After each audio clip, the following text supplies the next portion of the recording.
жусан артық өсет деген да. Енді малдың, жануардың өзінің не шағамның несібесін қысып қалады деп ойламаймын да. Ұмытса мен шығарған шешімің болды да, ол дүниені мен сазбалап қайта қоя бер, керегі жоқ деп ойлаймын. Өйткені сені айтуыңды талап етіп отырмын. Енді болмаған дүние мен не деп болды деп айтам дейсіз. Мен сені өтірікші деп отқан жоқ, мен саған айтып отырмын ғой. Қоймай қойсақ. Біздің жақта өте керемет тәтті әңгіме тәтті күйінде жалғаса берсе. Қосылып кеткім келеді. Үйлену оңай, үй болу қиын дегенше. Үйленуіне деп.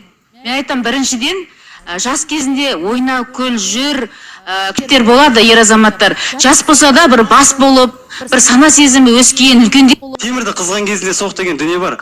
Мен жас кезімде Ой деп жатырмын, ұл болғаннан кейін кішкене жағдайыңды өзің істеуің керек қой. Бүйірде мен мияқта осындай кішкентай балалардың дәл осылай өзінің тақырымен салыстырып, неғып отырды, оны жетіп жатыр. Айтып жатсаң бір бөлек нәрсе, айтып жатыр ма, үлкен адам айтып жатыр деп қабылда.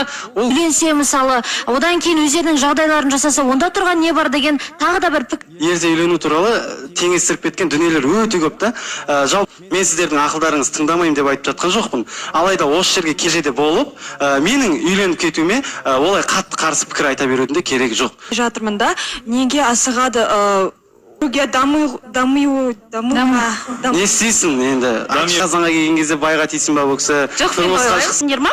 Жоқ, Жанболат, біз қарсы болып жатқан жоқпыз сенің үйіне. Ақыл тоқтатып, нашаман жобаны көріп, қарым-қатынастарды көріп басқаша. Білмеймін енді, қарлығаш сені қалай басынан айналдырмағанын білмеймін енді. Молодец деп айтқым келеді. 20 жасында өстіп, жігітті жаңағыдай көшеге аралатып, айқайлатып жүргенге қарағанда қарлығаштың осы жерде бір еңбегі сіңіп отыр деп ойлаймын. Қарлығаш енді осы жерде білмеймін, ата-анаң не деп жатыр енді? Я деді ма, үйленейін деп жатсыңдар ма? Түсінбей кетті не болып жатыр өзі. Алдыңа келіп айтмайсың.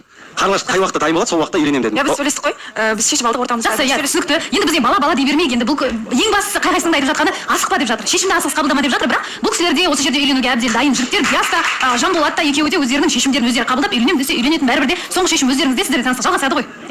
Жалғасады.